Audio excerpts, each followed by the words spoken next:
Madame, Monsieur, bonsoir et bienvenue dans le 19 de Icon TV. 2016, Patrice Talon accédait à la présidence du Bénin. Il s'était présenté comme l'homme du renouveau promettant des réformes profondes. En 2021, le peuple, lui, a renouvelé sa confiance avec son duo candidat. À moins d'un an de la fin de son deuxième quinquennat, les citoyens béninois apprécient. Impeccable comme président, ce qu'on n'a jamais vu depuis 1960. Il est revenu faire le défi. Il a remonté beaucoup de choses. Même si ce n'est pas pour moi, il a fait pour nos enfants, nos arrière-frères et sœurs. Je l'apprécie. L'homme mange toujours. Avant, quand on crevait, on n'a pas dit ça. Mais il fut un moment, quand le président Kérékou était là, l'homme mangeait du pain et de la mangue pour dormir.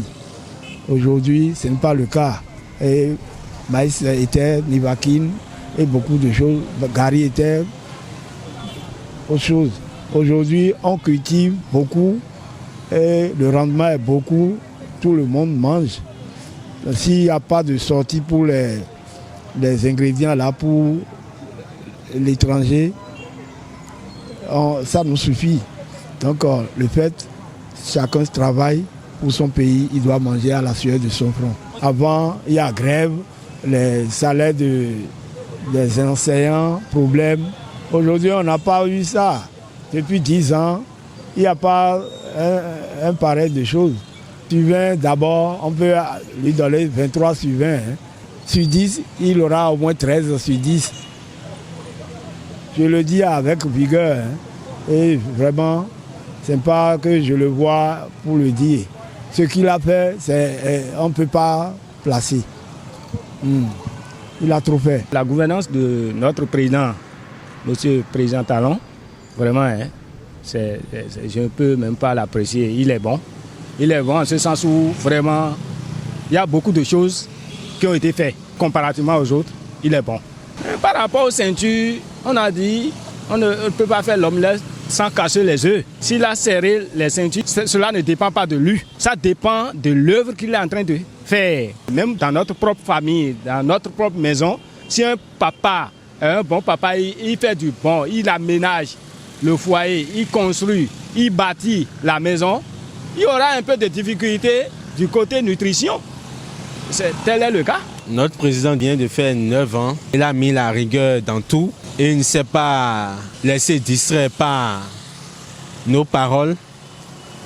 Vous allez constater que dans le pays, si vous travaillez, vous allez trouver de l'argent. Mais si vous ne faites rien, vous n'allez pas trouver de l'argent. Donc il a géré le pays de telle sorte que la corruption a diminué, le vol a diminué. Il a fait en sorte que l'argent de l'État a été utilisé dans le pays. Il a utilisé l'argent pour pouvoir faire les routes, pour faire la construction des hôpitaux. Nous avons tellement d'ambulances maintenant qui circulent maintenant pour rapidement ramener les dames qui sont en travail dans les HU pour vite les faire soigner. Beaucoup diront que nous n'avons pas trouvé à manger, c'est dur, c'est difficile, c'est vrai.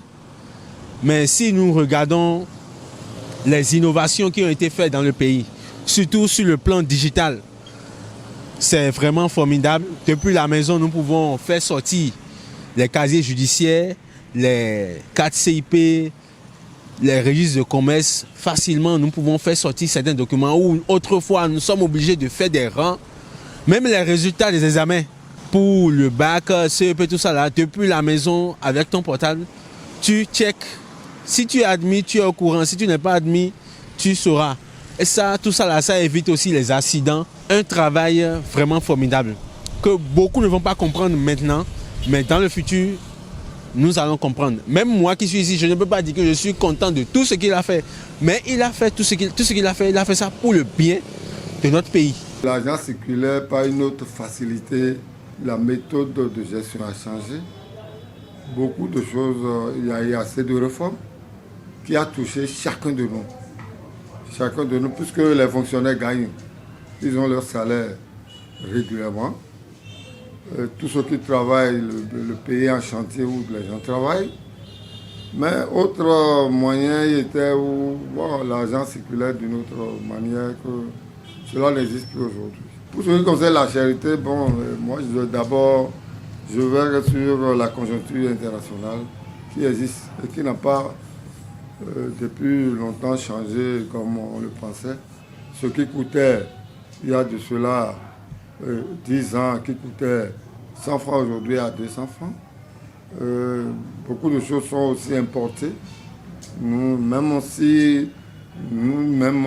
les produisons sur place, c'est que la charge aussi est un peu trop. Donc ça fait que tout coûte cher. Tout coûte cher, il faut le reconnaître. Ça fait que c'est un peu comme avant où avec peu d'argent, on achetait, les gens venaient nous voir. Sinon, sur le plan économique, qui concerne les opérateurs économiques aujourd'hui, c'est un peu difficile. Vous savez, quand on parle de réforme, ça crée de mécontents. Comme on le dit, l'oiseau rare, là, je ne sais pas, Dieu va le donner pour que ce que lui a fait puisse avoir une continuité, toujours comme les autres font.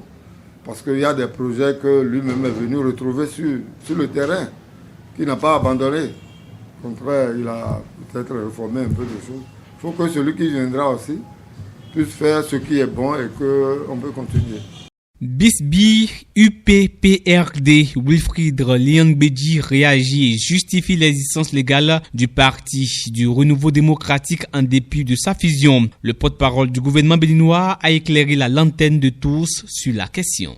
2 ans après la fusion entre l'Union progressiste UP et le Parti du Renouveau démocratique PRD, donnant naissance à l'Union progressiste Le Renouveau, le PRD continue de revendiquer une existence légale, suscitant des interrogations sur la scène politique béninoise. Interrogé sur une chaîne de télévision locale, le porte-parole du gouvernement Wilfried Liangbedji a rappelé que la Cour constitutionnelle a validé cette fusion, actant la disparition juridique des partis initiaux. Il a précisé que l'accord de fusion interdit aux anciens partis d'exploiter leurs attributs pendant 15 ans, ajoutant que les tests internes ne peuvent prévaloir sur les lois de la République. Pour les militants mécontents, le porte-parole estime qu'ils sont libres de créer un nouveau parti à condition de ne pas réutiliser le nom ou les symboles du PRD ou de l'UP. Selon lui, la démarche actuelle du PRD est purement stratégique en vue des élections. Il y a 1 an, Basile Kibozo faisait son entrée à la 7e mandature de la HAC en tant que conseiller. Fidèle à son engagement de transparence et de proximité avec les professionnels des médias, il marque ce premier anniversaire par une série d'activités. Le programme a été dévoilé au grand public ce samedi 7 juin 2025 lors d'un point de presse à la maison des médias Thomas Meillansan. Chers consoeurs et confrères, pour marquer la 1 de son élection en qualité de conseiller à la HAC, Basile Kibozo entend aller encore à la rencontre des acteurs des médias. Le programme du déroulement des activités entrant dans ce cadre se présente comme suit. Samedi 7 juin 2025, c'est-à-dire aujourd'hui, à 10h, il y a un point de presse pour annoncer les activités là où nous sommes, la maison des médias Thomas Meillansan. Le jeudi 12 juin 2025, à 10h, il y aura une campagne de salubrité, toujours sur les mêmes lieux à la maison des médias où nous sommes ici aujourd'hui. Le vendredi 13 juin 2025, nous aurons une messe d'action de grâce à l'église Saint-Michel de Cotonou. À 7h, à 13h, il y aura une prière musulmane, plus offrande à la mosquée centrale de Zongo. Le samedi 14 juin 2025, à 7h, nous aurons droit à une marche de cœur sur le tronçon à Kassato, Nouvelle Voie Kérékou, vers le marché de Gros. À 19h, ce même samedi, il y aura une reddition de comptes suivie de la présentation du livre du confrère journaliste Imoru Aziz, intitulé « Secret de prison », suivi d'un dîner à l'hôtel Golden Dream, 6 à Godomé Togudo, à 200 mètres du carrefour Togudo. Le lundi 16 juin, à 9h, il y aura une opération de don de sang à la maison des médias, là où nous sommes toujours. Le samedi 21 juin 2025, La séance de reddition de comptes va se poursuivre, mais cette fois-ci à Porte-Nouveau, suivi d'un déjeuner. Mesdames et messieurs, le conseiller Basile Tibozo, à travers ses activités, tient à honorer sa promesse électorale et rendre compte aux acteurs qui l'ont désigné. C'est un acte de grande portée qui fera tache d'huile.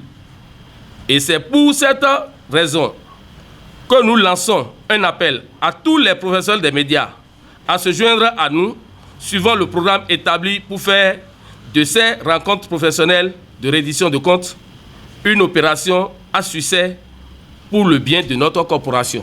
Le bilan des inondations causées par des intempéries hivernales en Afrique du Sud continue de grimper. Ce mercredi, le gouvernement provincial du Cap-Oriental a donné des chiffres sur le nombre de décès et de disparus. Au moins 7 personnes sont mortes dans des inondations en Afrique du Sud après qu'un front météorologique apportant de fortes pluies et de la neige ait frappé les provinces de l'Est et du Sud, ont déclaré les autorités ce mardi matin. Selon les informations, le service météorologique sud-africain a prévu plusieurs jours de pluie et de neige perturbatrices pour le Cap oriental et la province voisine du KwaZulu-Natal, le long de la côte Est. Une partie d'une grande autoroute reliant les deux provinces a été fermée à cause de la neige et des équipes d'intervention en cas de catastrophe ont également été activées dans la province de KwaZulu-Natal. L'Afrique du Sud connaît parfois de la neige dans certaines régions du pays, mais les autorités avaient prévu depuis quelques jours qu'un front froid particulièrement puissant était sur le point de frapper plusieurs villes et villages. Elon Musk fait un mea culpa et regrette ses propos contre le président américain Donald Trump. Il y a quelques jours, le patron de Tesla et Inc. s'est lâché à plusieurs reprises contre son ancien allié. Sur son réseau X, Elon Musk regrette d'être allé trop loin dans ses critiques contre Trump. Ce mercredi 11 juin, le multimilliardaire a dit regretter d'être allé trop loin dans certaines de ses publications contre le président Donald Trump, son ancien allié, quelques jours après leur tonitruante dispute en place publique, écrit l'AFP. Je regrette certains de mes messages sur le président la semaine dernière. Ils sont allés trop loin, a-t-il laissé lire sur son compte X. Et c'est tout pour ce soir. Merci pour l'attention. À très vite.